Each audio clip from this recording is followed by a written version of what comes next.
Welcome back, everyone, for the second installment of Ultralavos, a retrospective. This is part two. We're going to continue off where we left last time, just looking back at all the games I've played through and grind a little bit here in Dragon Warrior 3, which will be coming out sometime early this year. We left off just the two-game run that I did, which I guess you could call the second season. That was Metal Gear and Ultimate Quest the Avatar. That ended in late 2011. I didn't come back to make videos until May of 2013. I know I had a lot going on, and I started playing some retro games again and was like, man, I haven't made a video in a while. And I would still look at comments and respond on some of the older videos. You know, Ultimate Quest of the Avatar got quite a bit. And it always made me happy when I saw someone still watching my videos, people finding them, asking questions, saying thanks. So I was wanting to get back into it, and I was trying to think of games, you know, that I really enjoyed from my childhood, mainly NES, Super NES, and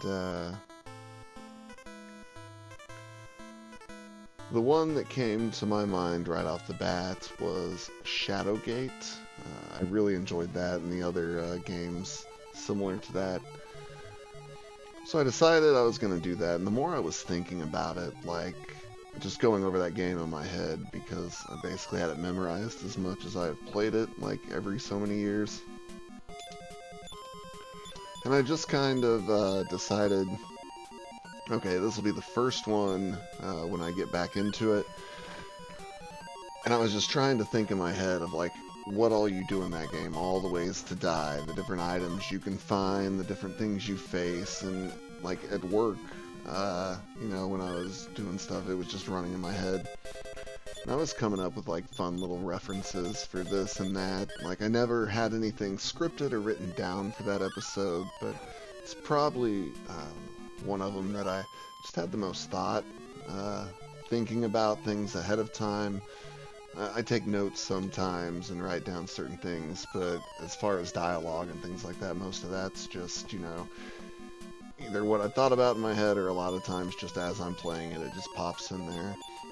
But I love making references, especially obscure references, and that one's full of them. If you haven't seen the Shadowgate series, I mean, and you like a bunch of crazy references, check it out. It always makes me smile when someone gets one of the references, especially the more obscure it is, and puts it in the comments. And it's just fun. So, I mean, I do that in real life, in conversations and stuff, so, you know, it's fun doing it in the game. And then, after Shadowgate, I was also, like, thinking about different games that are kind of, you know, not full games with levels you play through or stories or anything like that. So like puzzle games, maybe some sports games. And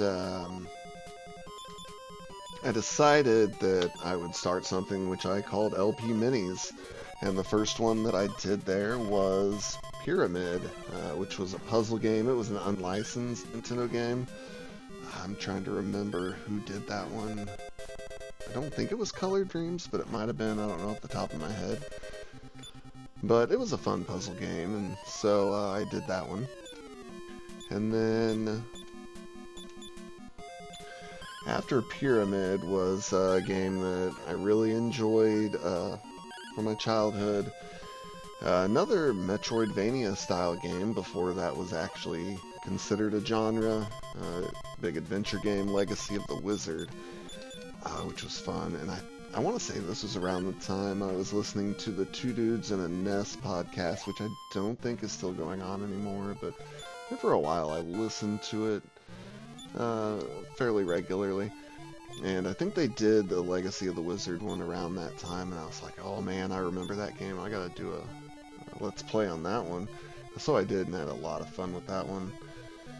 Then I went to my first PlayStation 1 game, which, you know, at the time, PlayStation 3 was out. I don't think 4 was out yet. So, I mean, PS1 was kind of retro, but, you know, playing Legacy of the Wizard really made me think, you know, okay, this is like a Metroidvania before it was, and then, of course, you think that the game that started that term, because we already had Super Metroid, and, you know, then Symphony of the Night came out.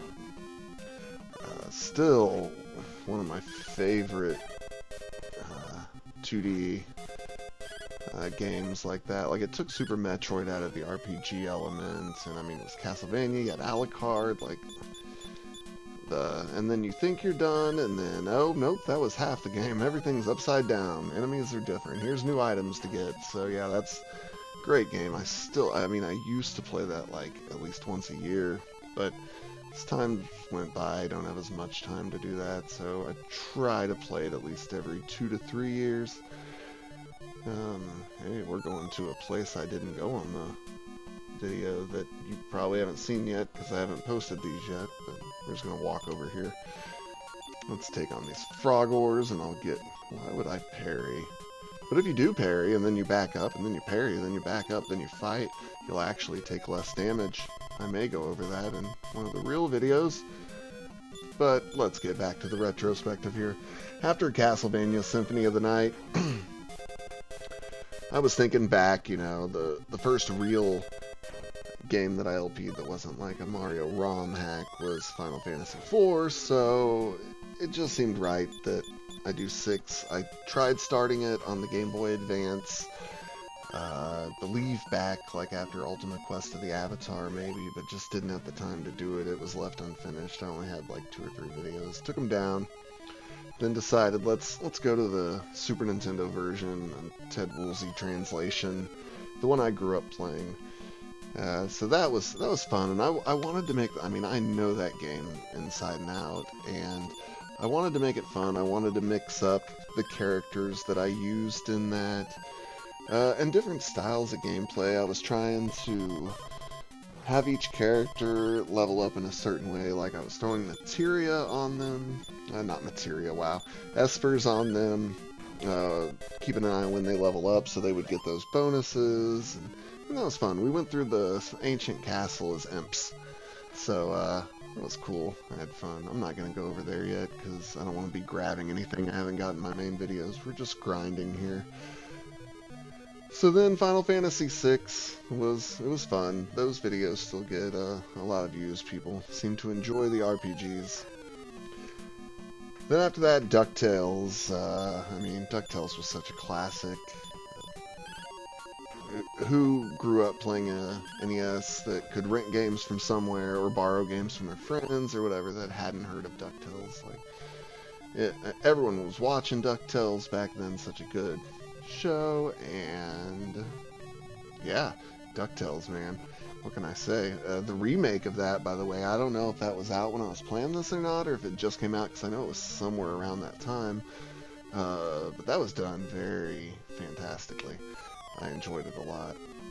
And then, as I was also thinking back, like with Final Fantasy of older LPs I did, you know, the Dizzy games, it seemed like people enjoyed those. They got a lot of views and some comments and interactions, so I decided to do the only other Dizzy game that I had played before, which was Treasure Island Dizzy, which was on, I believe it was the Quadro Adventure Cart. It was one of the games on that one, if I remember correctly, but a lot harder than Fantastic, because you only had 1 life on that, and no health, wasn't it? Yeah, it was ridiculous. Maybe 3 lives, but 1-hit kill. I'm pretty sure it was 1-hit kill. So then after that, like, the last of, I guess, what would be Season 3 is gonna end where it started. The next game in the series, it was Deja Vu. Started that one with Shadowgate.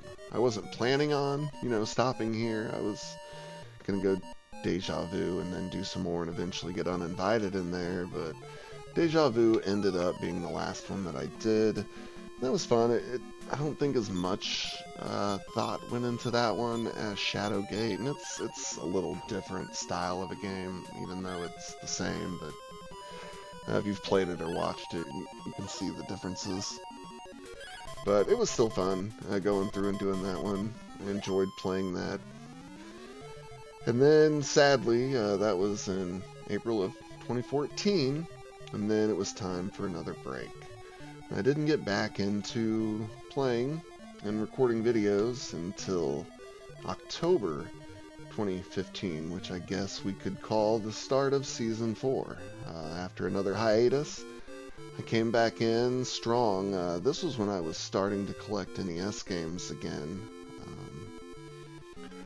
And have I went up this way? Yeah, that was just that big loop.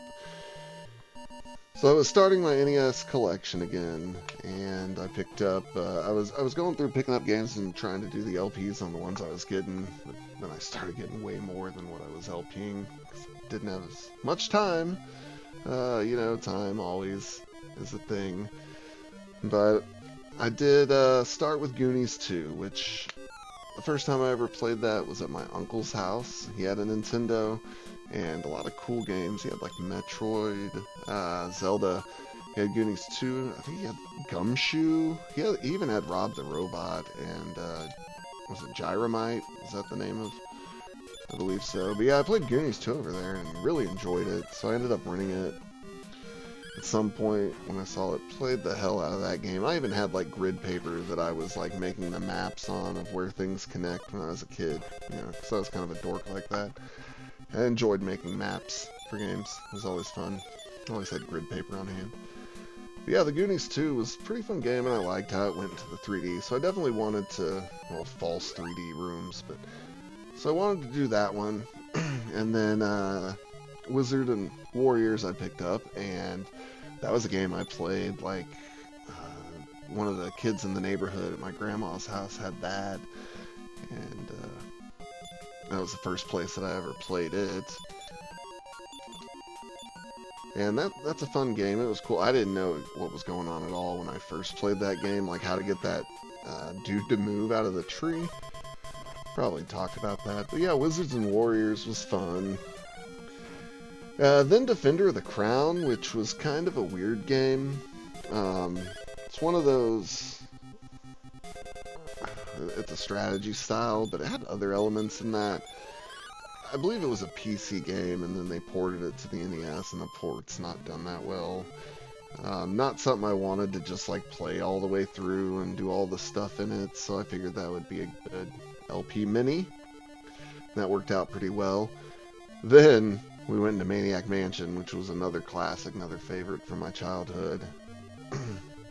Had a lot of fun with that one. Some good stories in there too, about me playing that when I was younger. Then after that I went to Solstice, which was a weird one. I don't think I haven't done Equinox. I may do that eventually at some point. I haven't really played that one in a long time, but Solstice was the first game in that series, and it's a different game, a little isometric view. The controls are hard to get the hang of at first, but it's cool for what it was. But played through Solstice, and then Tom and Jerry, which that was actually fun, more fun than I thought it was gonna be. It was actually kind of frustrating in some parts.